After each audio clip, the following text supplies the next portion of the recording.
अस्सलामुअलैकुम। तो कैसे हैं बच्चों आप लोग। आज हम पढ़ने जा रहे हैं जी इंटरप्रिटेशन ऑफ टेम्परेचर। ये प्रीवियस टॉपिक का ही हिस्सा है, लेकिन वो वीडियो ज़्यादा लेंथी बन रही थी, इसलिए हमने इसको अलग से इंक्लूड कर दिया, क्योंकि इसी वीडियो के अंदर सब कुछ नहीं हो पा रहा था। तो यहाँ इस चीज़ को देख लें अभी, इंटरप्रिटेशन ऑफ टेम्परेचर। लेकिन याद ये रहे, मैं आपको याद करवाऊँ कि इससे पहले जो हमने दो अहम फार्मूले पढ़े थे, एक pressure exerted by a gas molecule, जिसको हमने कहा था P इक्वल होता है NM डिवाइडेड बाय, यानी कि यहाँ पे हमने 3V और इंटू वी स्केयर करके ये हमने फार्मूला निकाला था। भाई जिस किसी को पता नहीं, ये वीडियो, इससे प्रीवियस वाले वीडियो आप जाके ज़रूर देख लें, ठीक है। मैं आपको लिंक दे दूंगा डिस्क्रिप्शन के अंदर। तो यहाँ आपके पास प्रेशर का ये प्रेशर की ये इक्वेशन आ जाएगी। हाँ सर आ गई। अब प्रेशर की ये इक्वेशन है, हमने ड्राइव कर रखी थी इसको लंबे मेथड से, बहुत लंबे टाइम के बाद, यानी कि इसको काफ़ी टाइम लगा हमने तो इसको समझने के लिए। नेक्स्ट बच्चों, अगर इसके अंदर मैं बात करूं, इसी प्रेशर को हमने एक और टर्म में लिखा था, इन टर्म ऑफ डेंसिटी, यानी कि डेंसिटी की टर्म में भी हमने लिखा था। यानी कि अगर इस प्रेशर को डेंसिटी में लिखना है तो वो फार्मूला भी हम वहां से ड्राइव कर चुके थे, तो यहाँ बार बार करना ठीक नहीं। तो इसलिए हमने कहा 1/3 रो यहाँ पे आता है वी एवरेज का स्क्वायर, यानी एवरेज वेलोसिटी लेते थे वहाँ पे। सर क्यों लेते हैं, ये सब बातें वहाँ बताई हुई है, ठीक है। अब इतनी सारी बातें यहीं पे करूँगा तो 10 घंटे इधर लग जाएगा। तो मैं बात करता हूँ, अगर इसी को हमने लिखा था इन टर्म ऑफ डेंसिटी, लेकिन इसी फार्मूले के अलावा हमने एक लिखा था pressure in term of kinetic energy, यानी कि pressure in P in term of kinetic energy. Pressure को हमने क्या किया था, काइनेटिक एनर्जी की टर्म में भी लिखा था। वो हमारे पास फार्मूला आता था P equal to 2/3 n0 into kinetic energy. ठीक मेरे बच्चे, ये आपके पास समझ गए हो मेरे भाई। ये आपके पास क्या थी, ये आपके पास काइनेटिक एनर्जी का फार्मूला था, ठीक है जी। आपको इस तरह मैं समझा सकता हूँ कि प्रेशर और काइनेटिक एनर्जी के बीच में डायरेक्ट रिलेशन आप यहाँ से देख के बता सकते हो। हाँ सर।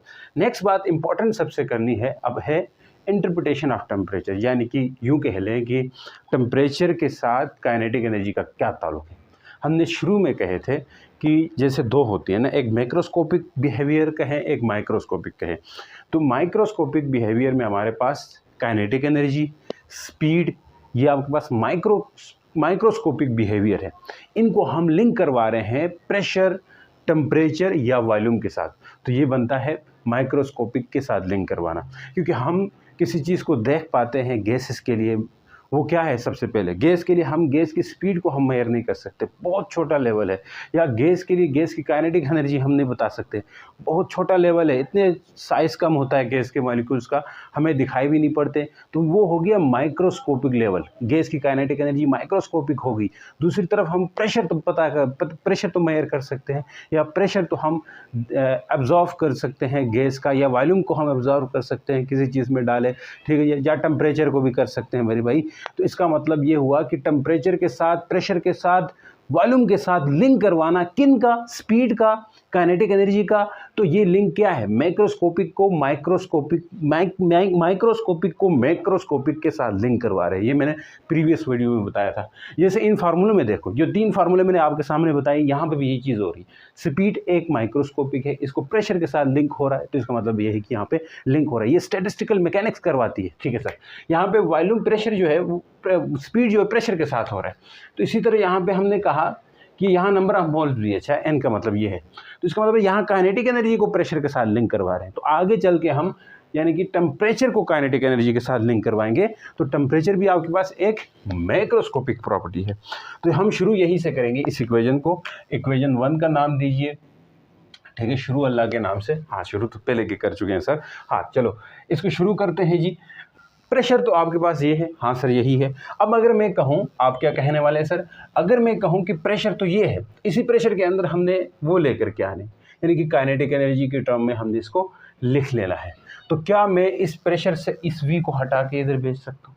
हाँ सर भेज सकते हैं, ये तो आसानी से बात है। यानी कि PV इक्वल टू NM क्या होगा, बाई 3 होगा अंदर, इसी तरह वेलोसिटी भी आएगा। अब देखो इसके तरीके, एक बुक वाला तरीका भी है, एक मैं अपने तरीके से चलूँगा, बस आपको फाइनल रिजल्ट चाहिए, जो आपको समझ आ रही वही कर लें, मसला है ही नहीं। तो ये कर लिया। अब आप यहाँ से आइडियल इक्वेशन की तरफ चले जाओ, आइडियल इक्वेशन की तरफ जाओ या इधर काइनेटिक एनर्जी का फार्मूला बना दो, मर्जी आपकी। चलो इधर काइनेटिक, क्योंकि हमें टेम्परेचर को हमने लिंक करवाना है, मेन मकसद भी यही है काइनेटिक एनर्जी के साथ। तो मेरे भाई मैं यहाँ पे काइनेटिक एनर्जी बना सकता हूँ। हाँ सर बना सकते हैं। कैसे बनाएंगे? जिस तरह हमने यहाँ बनाई थी काइनेटिक एनर्जी। देखो काइनेटिक एनर्जी बनाने के लिए वेलोसिटी तो है, मैं इसको काइनेटिक एनर्जी के फार्मूले पे गौर करो मेरे भाई। काइनेटिक एनर्जी का फार्मूला रहता है 1/2 mv²। ऐसा है कि नहीं? हाँ सर ऐसा है। तो देख पा रहे हैं आप यहाँ पे v तो है, हाँ v का स्क्वायर भी है सर।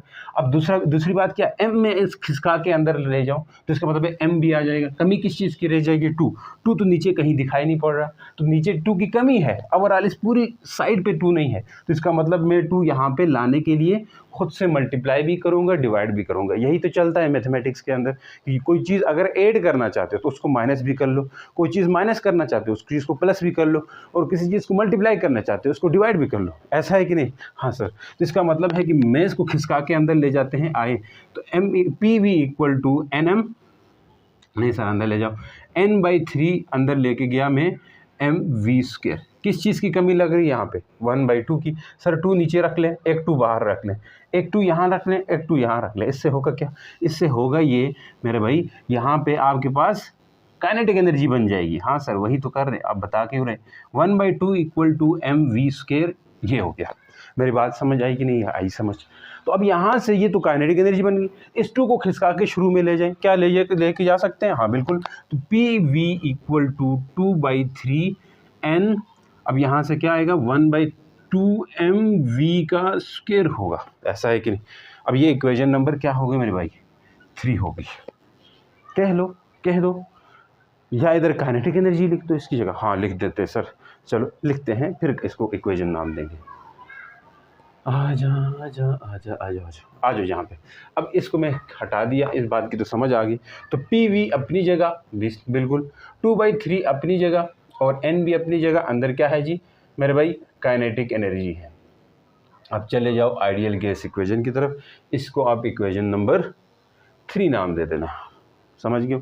अब यहाँ पे इतने तक आ गए हो तो मैं अनाउंसमेंट करवा दूँ, शुरू में करना थोड़ा सा अजीब लगता है। मैं चाहता हूँ वो सीरियस बच्चे जो सीरियस हो जाए हमारे साथ यार पढ़ने पे, तो अगर कंटिन्यूसली आप ये चीज़ें देख पा रहे हो मेरे साथ, तो मैं आप लोगों के लिए, अब मेरा मेथड तो आपको पता है क्या सर, क्योंकि शार्ट क्वेश्चंस जो होते हैं एक्सरसाइज के प्लस एडिशनल क्वेश्चन जो खुद से आ सकते हैं वो मैं हर लेक्चर के अंदर करवाता हूँ, और MCQs भी हो जाते हैं। ये तरीका आपको पता है कि मैं MCQs भी जो एक्सरसाइज के हैं उनको भी उठाता हूँ, और साथ साथ कुछ खुद से भी डाल देता हूँ। यानी कि MCQs और शार्ट क्वेश्चन आपके लेक्चर के दौरान हो जाते हैं। हाँ सर हो जाते हैं। लेकिन दूसरा तरीका सर न्यूमेरिकल्स का क्या? लॉन्ग क्वेश्चन भी हो जाते हैं, टॉपिक हो रहा है तो लॉन्ग क्वेश्चन भी हो रहा है। दूसरे न्यूमेरिकल्स का क्या? न्यूमेरिकल्स मैंने आप लोगों के लिए एक न्यूमेरिकल्स प्रॉब्लम का एक लेक्चर शूट करूँगा। उस न्यूमेरिकल प्रॉब्लम के अंदर होगा क्या क्या, उसके अंदर न्यूमेरिकल्स भी होंगे और टॉपिक का एक क्विक रिवीजन भी होगी। मतलब टॉपिक के अंदर से हम just mathematical point of view के लिए उसके अंदर से न्यूमेरिकल्स, और उसके अंदर से और क्या चीज़ें हैं, यानी कि न्यूमेरिकल्स किस वैरायटी के न्यूमेरिकल्स आ सकते हैं। भाई 1-2 न्यूमेरिकल पे हम गुजारा नहीं करेंगे, वो लेक्चर लाइव लेक्चर होगा आप लोगों के साथ। उस लेक्चर के अंदर आपने मतलब मैं लाइव आपके कमेंट देख पा रहा हूँ, ठीक है, सामने में आप जो भी कहेंगे सर ये बात है सर समझ आ गई, ठीक है, उस हिसाब से हम एक इंटरेक्शन होगा, ताकि आप लोग कहोगे कि सर वो दिन भी डिसाइड होगा, हमारा टाइम भी डिसाइड होगा, मैं वोट करवाऊंगा, उसमें आपने वोट करना है कि सर यही टाइम रहेगा और इसी टाइम हम आएंगे लाइव, और उसके अंदर न्यूमेरिकल्स और शार्ट पूरे टॉपिक का मतलब आपको एक क्विक रिवीजन, एक समरी लेक्चर समझे अपने लिए, वो चीज़ होगी। और वो क्यों करवा रहा हूँ? वो इसलिए करवाऊँगा टॉपिक चैप्टर ख़त्म होने के बाद, क्योंकि एग्ज़ाम जब स्कूल के एग्ज़ाम्स आएंगे ना, यूँ समझिए, एक तो मेरे पास खुद से मैं आपको टेस्ट देता हूँ, DDQ देता हूँ, क्वेश्चंस देता हूँ, वो भी करने, वो ईमानदारी से करने, ठीक है। उसके अलावा भी आपके जो एग्ज़ाम्स आएंगे स्कूल, उसके लिए रिवीजन के लिए बड़े मतलब अच्छा लेक्चर होगा। आपके पूरे लेक्चर्स नहीं देख सकते हो ना, तो वही आपका समरी लेक्चर और प्लस न्यूमेरिकल्स प्रॉब्लम उससे आपके हो जाए तो वाह हो जाएगी, ठीक है सर। तो इसका मतलब है कि प्रेशर हम यहाँ पहुँचे। अब आइडियल गैस इक्वेशन आपको समझ है, आइडियल गैस इक्वेशन की, अगर नहीं तो मैं बताता हूँ, PV = nRT, ये इक्वेशन है आइडियल गैस इक्वेशन। ये किसी को नहीं पता तो मैंने बताना है आप लोगों को। क्या बताना है सर? ये जो रिलेशन है आइडियल गैस इक्वेशन कैसे आती है, तो इसके लिए आपने रिलेशन गैस लॉस पढ़े होंगे, यानी कि बॉयज़ लॉ, चार्ल्स लॉ, ठीक है जी, एवोगाड्रोस लॉ, ये आपने फर्स्ट ईयर में पढ़ा था। इन गैस लॉस को कंबाइन करके ये इक्वेशन बनती है। तो कैसे देखें, अब है PTV, Pakistan television, boys law और चार्ल्स लॉ इन तीनों के बीच में रिलेशन बताते हैं। बॉयज़ लॉ और चार्ल्स लॉ इन तीनों के बीच में होते हैं। बॉयज़ लॉ और चार्ल्स लॉ इन तीनों के बीच में, बॉयज़ लॉ मतलब आपके पास इनमें से एक को कांस्टेंट रखते हैं और दो के बीच में रिलेशन बताते हैं। P for pressure, T for temperature, V for volume. PTV Pakistan television, इस तरह याद रखो। अब बॉयज़ लॉ जो है, बॉयज़ लॉ, उसका रिलेशन क्या है, यानी कि बॉयज़ लॉ का रिलेशन है किसके साथ, वो आपने यहाँ से याद रखें। यानी कि बॉयज़ लॉ में आपके पास एक कांस्टेंट क्या चीज़ होगी, टेम्परेचर कांस्टेंट होगा।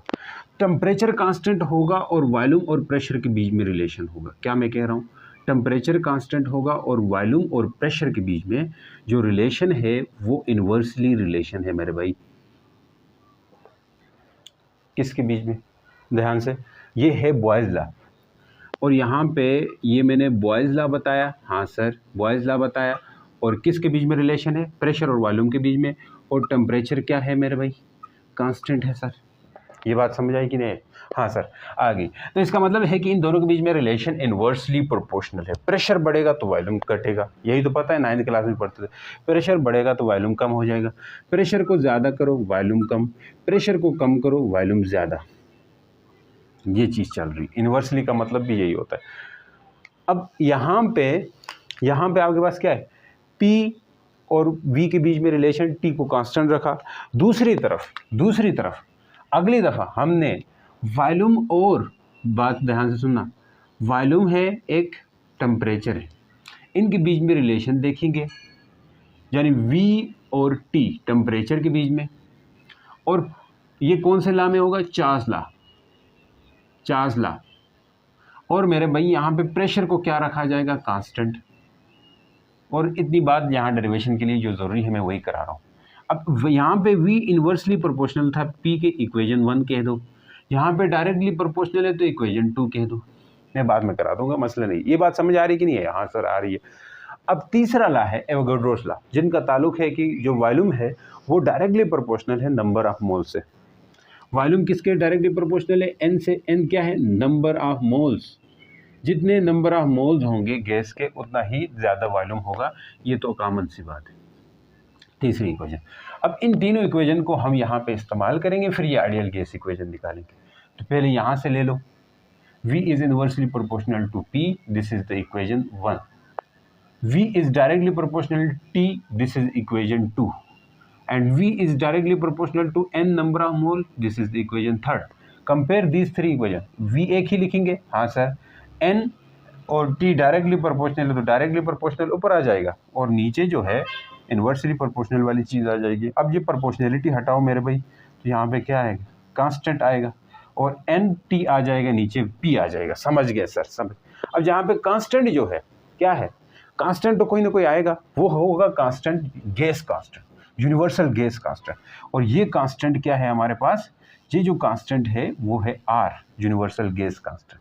तो इसके ऊपर बात करेंगे क्या है, तो V इक्वल टू, यहाँ मैं इसके साथ भी करूँगा, R N T by P हो जाएगा। P को इसके इधर फेंक को, तो क्या हो जाएगा, ये मैं आगे लिखता हूँ, पी वी आगे रहेगा क्या, एन, हाँ sir, R T, P V equal to N R T, this is the gas equation. ये क्या है आपके पास, गैस इक्वेशन है। समझ गए हो ये गैस इक्वेशन? हाँ सर।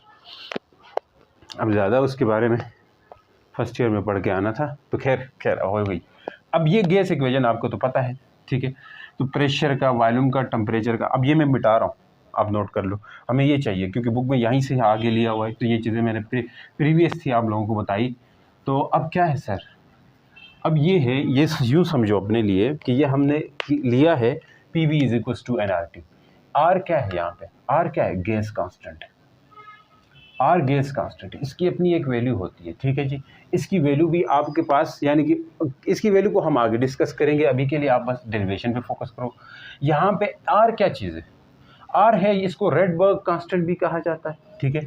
इसकी वैल्यू भी होती है, आगे डिस्कस करेंगे, डायमेंशन वगैरह भी इसकी करेंगे। आर रेडबर्ग कांस्टेंट है। अब एन क्या चीज़ होगा, अब आपने ये फार्मूला, आपने नंबर ऑफ मोल है यहाँ पे, पी प्रेशर है, आर कांस्टेंट आ गया, टी टेम्परेचर आ गया। अब आर कांस्टेंट है तो इसका मतलब है कि एन क्या है, नंबर ऑफ मोल्स है। तो आप नंबर ऑफ मोल्स के लिए केमिस्ट्री के अंदर, यार केमिस्ट्री आनी चाहिए थोड़ी सी, केमिस्ट्री के अंदर आपने पढ़ा था नंबर ऑफ पार्टिकल्स, मेरे भाई पार्टिकल्स या मॉलिक्यूल्स कह लो, उसको डिवाइड कर देते हो किससे, किससे डिवाइड करते हो, एवोगाड्रोस नंबर से। तो आपके पास ये क्या आता है, ये आपके पास नंबर ऑफ मोल्स का फार्मूला आता है, 9th क्लास में पढ़ते थे। इसको एन लिखा और नंबर ऑफ पार्टिकल्स है तो इसको कैपिटल एन लिखे और इसको एन ए लिखे। हाँ सर, तो क्या मैं इस एन की जगह लिख सकता हूँ, क्या मैं इसके एन की जगह क्या लिख सकता हूँ, P V is equal to N की जगह क्या लिखेंगे, N divided by N A, आ जाओ, आर टी। अब यहाँ से n divided by N A, यहाँ पे नंबर ऑफ मोल्स और पार्टिकल्स है। देखो नंबर ऑफ मोल्स और पार्टिकल्स आपके पास तो है, लेकिन मैं इसको और रिलेट करवाना चाहूँगा किसके साथ, r बाई एन ए के साथ। देखो r की बात करके जाते हैं, 8.314 मल्टीप्लाई 8.314 इसकी वैल्यू होती है, ठीक है, 8.314 जॉल पर मोल पर केल्विन जो इसकी वैल्यू होती है। अब इसकी डायमेंशन वगैरह भी हम आगे डिस्कस करेंगे, क्वेश्चंस के अंदर करेंगे, अभी के लिए नहीं। अब यहाँ से इसके अलावा यानी कि ये जो गैस लॉ है, इसमें एवोगाड्रोस नंबर को और ये गैस कांस्टेंट को जो चीज़ रिलेट करेगी वो होगा हमारे पास एक और कांस्टेंट आएगा जिसे हम बोल्ट्जमैन कांस्टेंट कहेंगे, जो होगा P V is equal to N R divided by N A होगा और यहाँ पे टी रहेगा। R divide by N A क्या आएगा बोलो, R divide by N A एक और कांस्टेंट है मेरे भाई, वो है के, जिसे हम बोल्ट्जमैन कांस्टेंट कहते हैं, बोल्ट्जमैन कांस्टेंट कहते हैं, बोल्ट्जमैन कांस्टेंट, इसको क्या कहा जाता है, बोल्ट्जमैन कांस्टेंट। अब इसकी भी अपनी एक वैल्यू होती है जो कि 1.38 मल्टीप्लाई 10 की पावर -23। अब देखिए इसकी यूनिट क्या है, पर मोल होती है ना एवोगाड्रोस नंबर की यूनिट, तो मतलब यहाँ से मोल हट जाएगा, बाकी यूनिट रह जाएगी जॉल पर केल्विन, तो ये इसकी यूनिट होती है। तो अब यहाँ पे मैं इस इक्वेशन को बस पहुँचने वाले हैं, मसला नहीं, पी वी जो है ना, इसकी जगह N R divide by N A की जगह के टी लिख सकता हूँ, बिल्कुल। ये इक्वेशन 3 थी तो ये 4 हो चुकी है अब तक। एक देखो ये चीज़ बताने के लिए काफ़ी वो करना पड़ा। अब पी वी की जगह एन के टी लिखो, यहाँ पे टेम्परेचर आ गया ना, प्रेशर और वॉल्यूम टेम्परेचर के साथ आ गया, यानी आइडियल गैस इक्वेशन से हम ये ले करके आए हैं। तो अब यहाँ से एक बात याद अपने लिए ये रखें कि मैं मिटाने जा रहा हूँ, क्या मैं मिटाऊँगा इसको और इसकी जगह मैं लिखूँगा नेक्स्ट, यहाँ पे पी वी की जगह क्या लिख सकते हैं, पी वी की जगह N K T equal to 2/3 N kinetic energy. अब यहाँ से एन कट सकता है, बिल्कुल सर, तो के टी इक्वल टू 2/3 पहुँच गए आखिरी हाथ, आखिरी पे। अब यहाँ से टी को अलग करने के लिए के को इधर फेंको। देखो यहाँ पे 2 इक्वेशन में बताऊंगा, एक बुक वाली बताऊंगा और इसके अलावा बहुत अहम, ये काइनेटिक एनर्जी का फार्मूला भी आता है या एनर्जी का फार्मूला भी आता है। तो यहाँ से टी इक्वल टू 2/3 के इंटू काइनेटिक एनर्जी। तो यहाँ से आप देख सकते हो कि काइनेटिक एनर्जी और टेम्परेचर के बीच में डायरेक्ट रिलेशन है। तो जो अब बचपन में कहते थे ना कि कहीं पे भी गैस को हीट अप करते हैं तो गैस का टेम्परेचर बढ़ता है, तो टेम्परेचर बढ़ने से काइनेटिक एनर्जी बढ़ती है, तो इसलिए कहते थे क्योंकि इनके बीच में डायरेक्ट रिलेशन होता है। वहाँ पे ये इक्वेशन तो नहीं बताते थे आपको, ऐसे ही बोल देते थे, आप समझ जाते थे क्योंकि इसकी स्पीड बढ़ेगी तो कोलिजन हो जाएगा वाल के साथ, ये चीज़ें होती है। यहाँ से एक इम्पॉर्टेंट फार्मूला, एक और फार्मूला जो आपके घर पे नहीं है लेकिन आगे चीज़ें पूछी हुई है तो इसलिए मैं बता रहा हूँ। यहाँ से इस 3 को इधर काइनेटिक एनर्जी को अलग करो तो मेरे भाई 3T हो जाएगा, 3 देखो 3KT होगा, है ना, 3K को इधर ले, 3K और T हो जाएगा, इधर 2 हो जाएगा और यहाँ पे काइनेटिक एनर्जी हो जाएगी। अब इस 2 को भी इधर फेंको, 3/2KT कर सकते हैं, हाँ जी, तो काइनेटिक एनर्जी का फार्मूला ये है 3/2KT, बड़ा इंपॉर्टेंट फार्मूला है एनर्जी का। तो इसका मतलब ये है कि अगर ये आइडियल गैस इक्वेशन है तो इसका मतलब है कि इस एनर्जी को कहा जाता है, क्या नाम दिया जाता है। अब इसके बाद इंपॉर्टेंट बातें शुरू होगी। इस एनर्जी को हमने, ये जो एनर्जी निकाली है ना, ये एक गैस मॉलिक्यूल की एनर्जी निकाली है, ट्रांसलेशनल काइनेटिक एनर्जी। क्या मैं कह रहा हूँ, this is the translational kinetic energy of what, translational kinetic energy of what, translational kinetic energy of one gas molecule बी कहा जाता है बास जगहों पे, और बास जगह पे ये इसको ट्रांसलेशनल काइनेटिक एनर्जी ऑफ पर मोल यानी पर gas molecule, kinetic energy of per gas molecule, यही मतलब है kinetic energy of per gas molecule, पर गैस मॉलिक्यूल मतलब एक गैस मॉलिक्यूल की काइनेटिक एनर्जी है ये। आज बड़े आराम से पढ़ा रहे हैं सर, हाँ पर गैस मॉलिक्यूल की काइनेटिक एनर्जी है ये। आज टॉपिक थोड़ा सा था ना इसलिए मैंने आराम से दिया, लंबा टॉपिक हो तो फिर उसमें तेज जाना। काइनेटिक एनर्जी आप पर गैस मॉलिक्यूल की है ये एनर्जी, इसको इस तरह बोला एक गैस मॉलिक्यूल की। लेकिन सर अगर गैस मॉलिक्यूल एक की ये है तो इसका मतलब ये है कि अगर ज़्यादा मॉलिक्यूल्स हों, यानी एक मोल गैस हो, एक मोल के अंदर कितने गैस मॉलिक्यूल होते हैं, एवोगाड्रोस नंबर जितना 6.23 × 10⁻23, इतने सारे मॉलिक्यूल्स की काइनेटिक एनर्जी क्या होगी ज़रा वो भी बताते हैं। सर आपने काइनेटिक एनर्जी निकाली लेकिन पोटेंशियल एनर्जी क्यों नहीं निकाली, ये सवाल भी होता है। देखो हमने अजम्पशंस मानी थी ये आइडियल गैस के लिए, आइडियल गैस जो है उसके अंदर हमने ये अजम्पशंस मान रखी थी कि आइडियल गैस के पास कोई सिर्फ और सिर्फ काइनेटिक एनर्जी है और काइनेटिक एनर्जी ही कंजर्व होती है, ये मैं आगे क्वेश्चन में बताऊंगा। और दूसरी बात हमने ये कही थी आइडियल गैस मॉलिक्यूल्स का साइज़ भी बहुत छोटा होता है, और हमने ये मानी भी थी कि इनके बीच में interaction force between gas molecule भी निग्लिजिबल है। जब गैस मॉलिक्यूल के बीच में फोर्स ही नहीं है तो इसका मतलब है कि, ध्यान से सुनना, तो फिर कोई और फोर्स होगी नहीं, सिर्फ यानी कि पोटेंशियल एनर्जी होगी नहीं, फिर यूँ कह ले ग्रेविटी भी इनके ऊपर इफेक्ट नहीं डालती, तो इसका मतलब है फिर भी पोटेंशियल एनर्जी नहीं होगी। तो हम कह सकते हैं कि और कोई फोर्स होती नहीं तो इसलिए इसके पास और काइनेटिक एनर्जी नहीं होगी। तो अभी के लिए यहाँ पे कितनी तरह की काइनेटिक एनर्जी है, अब इसको ट्रांसलेशनल काइनेटिक एनर्जी क्यों बोला, ये बड़ी बात है। ट्रांसलेशनल काइनेटिक एनर्जी क्यों बोला, क्योंकि गैस मॉलिक्यूल के पास, अगर वो गैस मॉलिक्यूल मान के चलो मोनो एटॉमिक है, मोनो एटॉमिक समझते हो, डाई एटॉमिक, ट्राई एटॉमिक, जैसे हीलियम नियॉन, ये वाले हीलियम नियॉन जो नोबल गैसेस हैं ये मोनो एटॉमिक होते हैं, यानी कि सिंगल गैस मॉलिक्यूल जो इंडिपेंडेंटली नेचर में एग्जिस्ट कर सकता है। यहाँ कंप्यूटर वाले कोई बंदा है तो फिर वो तो कहेगा कि कैसे, केमिस्ट्री पढ़नी है, केमिस्ट्री पढ़ी होगी ना, लेकिन जो नोबल गैसेस हैं ये किसी के साथ रिएक्ट नहीं करते, तो इसका मतलब है ये क्या होते हैं मेरे भाई, ये होते हैं इंडिपेंडेंटली एग्जिस्ट करते हैं। क्या मतलब सर, इंडिपेंडेंटली एग्जिस्ट का मतलब ये है कि ये नेचर में हो सकते हैं, ये जैसे गैस हाइड्रोजन है वो नहीं हो सकती, H2 की फॉर्म में होती है वो, क्योंकि अकेला यानी कि मोनो एटॉमिक हाइड्रोजन एग्जिस्ट नहीं करता, समझ रहे हो, वो डाई एटॉमिक की फॉर्म में, तो अलग अलग तरीका है नेचर के अंदर। तो ये आपके पास मोनो एटॉमिक गैस मॉलिक्यूल्स हैं, या सिंगल गैस मॉलिक्यूल है, उसके पास उसकी कोई शेप ही नहीं होती, उसका कोई साइज़ ही नहीं होता। हमने कहा ना size is very negligible for gas, ideal gas के लिए। अब उसकी कोई शेप ही नहीं है तो मेरे भाई उसके अंदर आप ये बता दो कि उसके अंदर सिर्फ ट्रांसलेट ही करेगा ना, अब उसकी शेप नहीं, बिल्कुल छोटो सा नन्ना सा मुन्ना सा है। अब अगर बड़ा सारा शेप हो, जैसे इस डंडे जितनी शेप हो, डंडे की पूरी शेप है, बड़ी शेप है, तो इसका मतलब है ये डंडा ट्रांसलेट कर सकता है, रोटेट भी करे तो आपको दिखाई पड़ेगा, साइज़ बड़ा है। अब उस छोटे से उसका साइज़ क्या कहते हैं, गैस का साइज़ ही नहीं है भाई, साइज़ ही नहीं है तो वो सिर्फ और सिर्फ ट्रांसलेट ही करेगा, रोटेट ना होने के बराबर है, रोटेशनल एनर्जी होने ना होने के बराबर है। हाँ रोटेशनल डाई एटॉमिक की हो सकती है, पॉली एटॉमिक की हो सकती है, तो इसलिए मेरे भाई यहाँ पे हम कहते हैं कि इसके पास सिर्फ और सिर्फ ट्रांसलेशनल काइनेटिक एनर्जी होगी, न कि दूसरी नहीं होगी। अब ये क्वेश्चंस के अंदर डिस्कस करेंगे, टेंशन मत लो। यहाँ से एक और बातें मैं कुछ कहना चाहूँगा आपके साथ, फिर जाते हैं क्वेश्चंस की तरफ।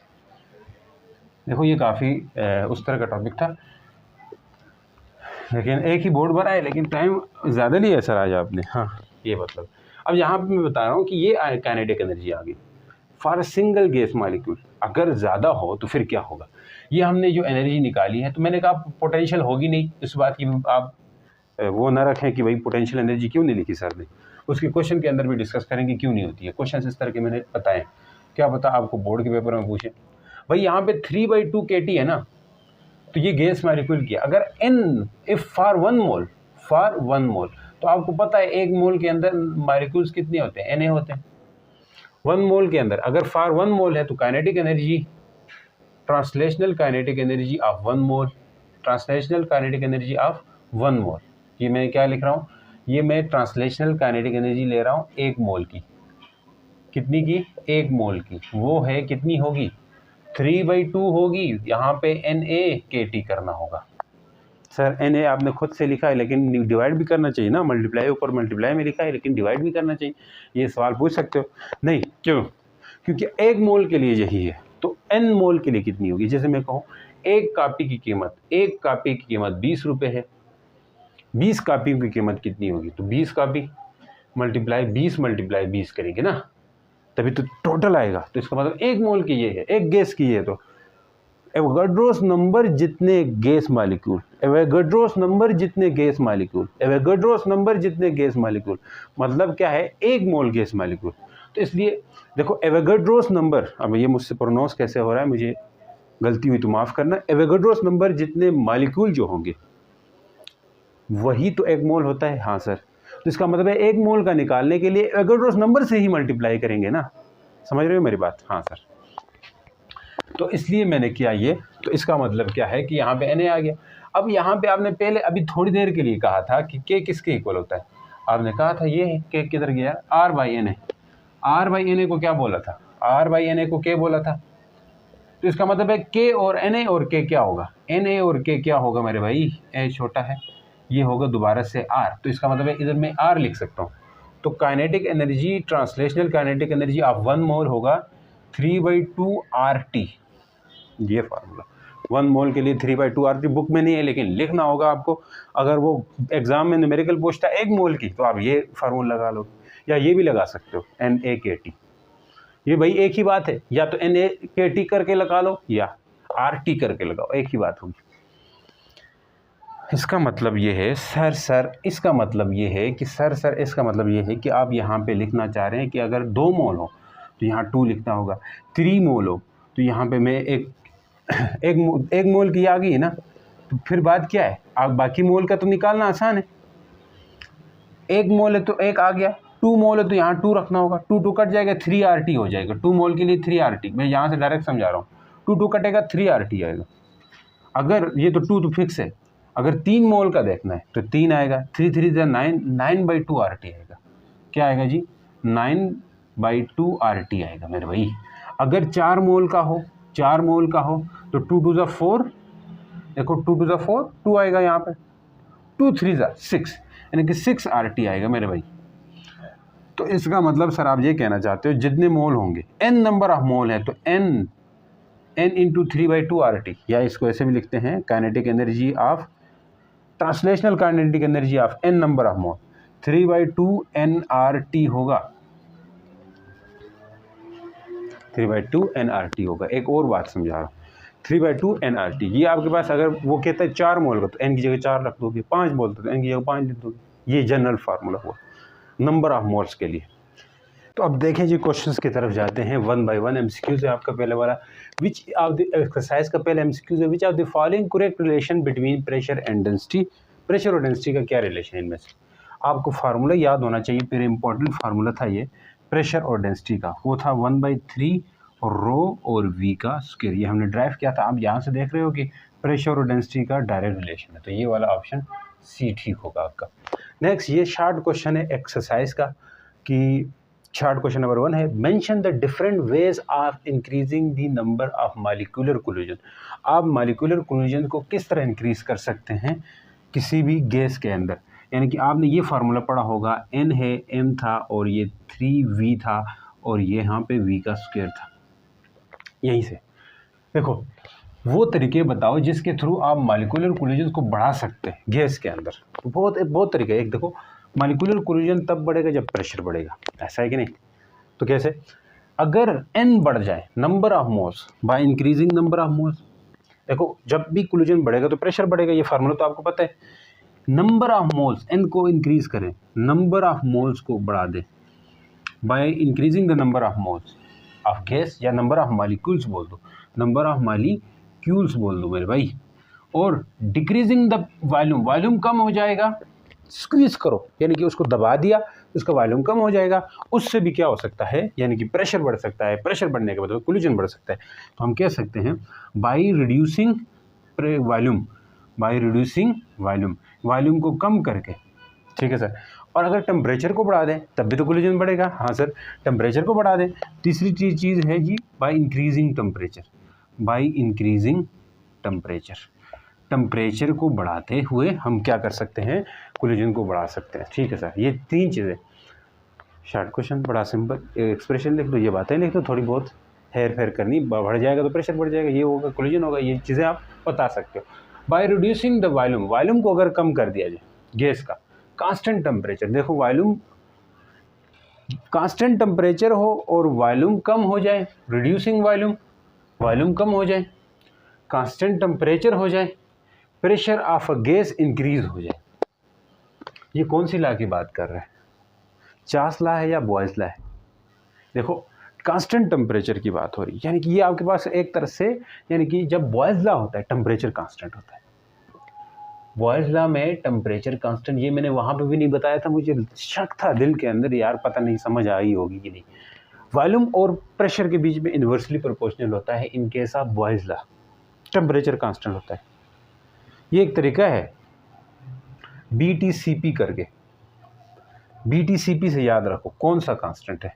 PTV तीनों के बीच में था ना, PTV में देखो बॉयल्स लॉ में प्रेशर और वॉल्यूम का ताल्लुक था कि नहीं, हाँ सर, ये मुझे वहाँ पे थोड़ा शक में डाला था बॉयल्स लॉ में, B फॉर बॉयल्स लॉ, जहाँ पे प्रेशर और वॉल्यूम आपस में लिंक करते हैं, इन्वर्सली प्रोपोर्शनल है, लेकिन टेम्परेचर कांस्टेंट है। BT का मतलब है, देखो इन दो का रिलेशन होगा, एक कांस्टेंट होगा, तो बॉयल्स लॉ में इन दो का रिलेशन है, जो कांस्टेंट है वो टेम्परेचर है। चार्ल्स लॉ में उल्टा है, इन दो का रिलेशन है, और P कांस्टेंट है, प्रेशर कांस्टेंट है, समझो, मैंने इस तरह लिखा, BTCP से याद रखा हुआ। अब रिलेशन इन तीनों के बीच में होगा।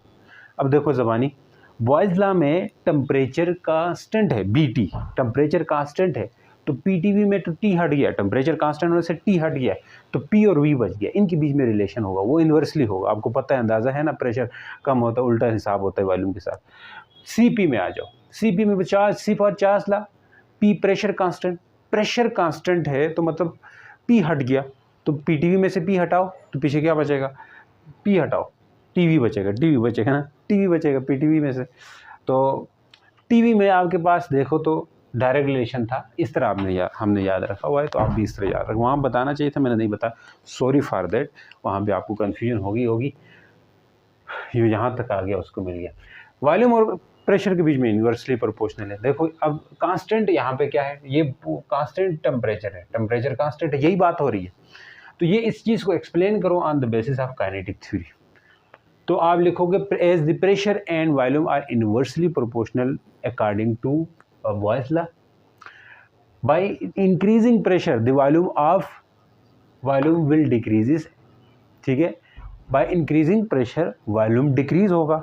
अब काइनेटिक थ्योरी में लेके जाने, काइनेटिक थ्योरी प्रेशर से डील करती है ना, तो इसका मतलब है by increasing the pressure the volume will decrease, as a result number of collision will increase. Pressure increase करने से भी आपके पास यहाँ पे ये भी लिख सकते हो, प्रेशर इंक्रीज करने से भी कोलिजन बढ़ सकते हैं।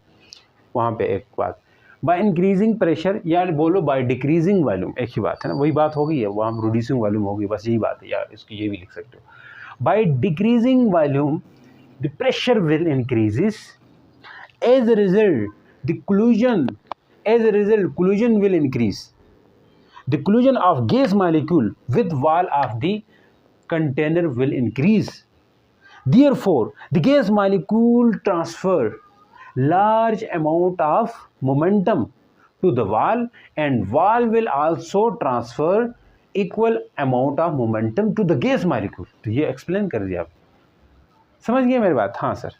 On which factor does the average kinetic energy of gas molecule depend? Average kinetic energy gas molecule किस पे डिपेंड करती है? क्या टेम्परेचर पे करती है, या वॉल्यूम पे करती है, या नेचर ऑफ गैस पे करती है? तो आपने एवरेज काइनेटिक एनर्जी का फार्मूला लिखा था, वो था 3/2 kT। भाई यहाँ पे बोल्ट्जमैन कांस्टेंट है और यहाँ पे T टेम्परेचर है, तो इसका मतलब ये टेम्परेचर से लिंक करती है, ओनली टेम्परेचर, तो आप ये बात लिखोगे ओनली टेम्परेचर, एमसीक्यूज भी दे सकते हैं, तो आपने बोलना है टेम्परेचर से लिंक करती है, अगर एक्सप्लेनेशन पूछती है तो एक्सप्लेनेशन कर दोगे। अब यहाँ पे मैं इससे बोल्ट्जमैन कांस्टेंट और ये गैस कांस्टेंट दूसरा है उसकी डायमेंशन में आपसे करवा दूंगा, क्योंकि उसकी डायमेंशन पूछी जा सकती है पेपर्स में, यहाँ पे पूछी जा सकती है मेरे भाई, तो वो डायमेंशन भी आप करते हुए चले जाना। तो मैंने कहा था रेडबर्ग गैस कांस्टेंट आर, इसकी यूनिट क्या है, जूल पर मोल पर केल्विन। देखो हमने डायमेंशंस में इसकी और इसकी तो हमें डायमेंशन वही होती थी, याद है, पर मोल और पर केल्विन, या पर मोल को एन भी लिखा जाता है हमारे उसमें, किस में है, हमारे एफएससी की जो किताब थी डायमेंशनली लिखा जाता है ना, डायमेंशनली, जैसे मैथ्स को केजी को क्या लिखा जाता है, केजी को बड़ा एम लिखा जाता है, लेंथ को यानी कि मीटर को हम क्या लिखते हैं, एल लिखते थे, इसी तरह केल्विन को के ही लिखते हैं, मोल को एन लिखा जाता है, बास बुक्स एमओएल मोल भी लिखती है। तो इसका मतलब है जौल की क्या होगी, जौल तो वर्क की यूनिट है, और वर्क इक्वल होता है मेरे भाई न्यूटन मीटर के। अब न्यूटन की यूनिट होती है MLT-2, और एल है तो ये एल होगा, तो इसका मतलब है एल का स्क्वायर होगा ML²T-2।